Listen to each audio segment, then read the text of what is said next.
About a generation ago, there was a neighborhood called Across the Tracks that doesn't exist anymore. And it didn't just go through a slow decline either. It was ripped up by the root, demolished.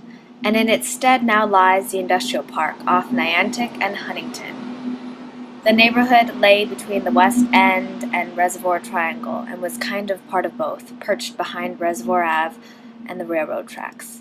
During the 1960s, the city of Providence, like many cities across the country, was rebuilding itself with federal money, rebuilding to enter a modern world, leaving older buildings behind, or more to the point, in the dust. City officials and researchers identified which areas had the worst housing and cleared them out for new usages, like malls, civic centers, post offices, and industrial park. One problem with these urban renewal plans was that they often forced working class and low-income people out of their communities. Oh yeah, I heard people talking about it, and the best thing was, well, what do they expect us to do? Where do they expect us to go? There's nothing wrong with this, wrong with this area. Why didn't they ask us?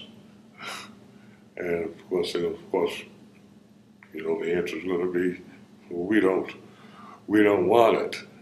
And but they're pretty, as I said, they pretty much felt resigned to their fate. That's what was going to happen. They had no control over it.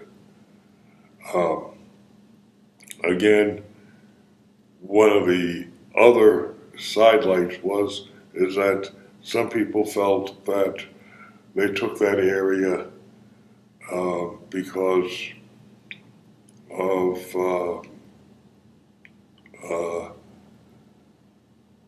an opponent to the incumbent candidate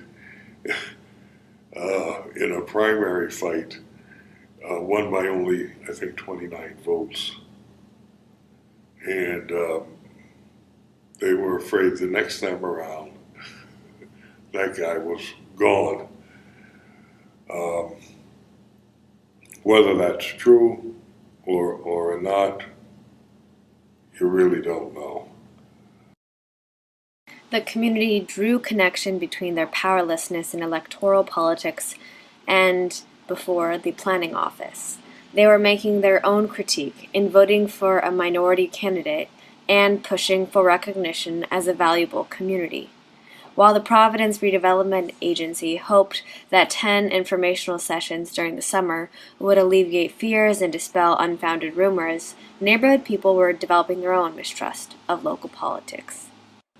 On June 1, 1960, the Director of Family and Business Relocation Services presented the plans for relocating people in the Mashapaug plan.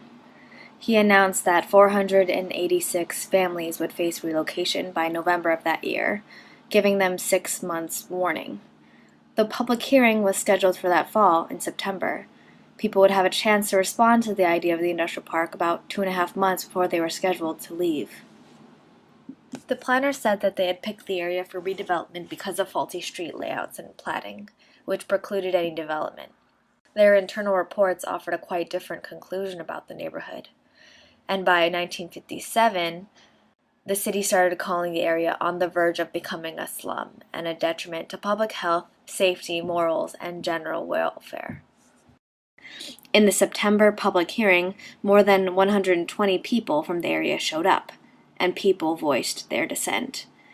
Many clapped loudly when people spoke out against the statistics, labeling their neighborhood as blighted and ready for development. Others voiced resistance by refusing to speak to surveyors. Don't tell them anything. No, I remember when the surveyors came out or came through the area. We saw them in the area, and pretty much adopted an attitude of give them hell. Don't tell them. They want to know, don't tell them. It is true that the area did have poor quality housing. And there was a lot of shacks over there. They took them all down. So they were all poor people. where I used to collect the rents and everything too, so. For Black and Indian residents, moving out wasn't so easy. The Urban League and the NAACP spoke out about the problem of racial discrimination in housing. At the hearing, one woman rose to ask the panel, "Will you let me move next door to you?" Some residents described the area as one of the few truly integrated neighborhoods. Yes, it was well integrated. You know, there were Irish folks, there were some Italian folks, there were some Polish folks, there were black folks, there were Native Americans over there that lived there, and it was a melting pot, and that you just had a sense of security. You felt, you know, you could go out and leave your doors open, and you know, that's not trying to sound like Mayberry, but you know, that's how it was. You know, you knew people, you knew everybody on your street, you knew people on the side streets and so forth, and we'd look out for each other. Had friends over there, my friends were getting displaced, I was getting displaced, we moved, and, you know, it was sort of traumatic at that age. You know, it was sort of traumatic. I did not think of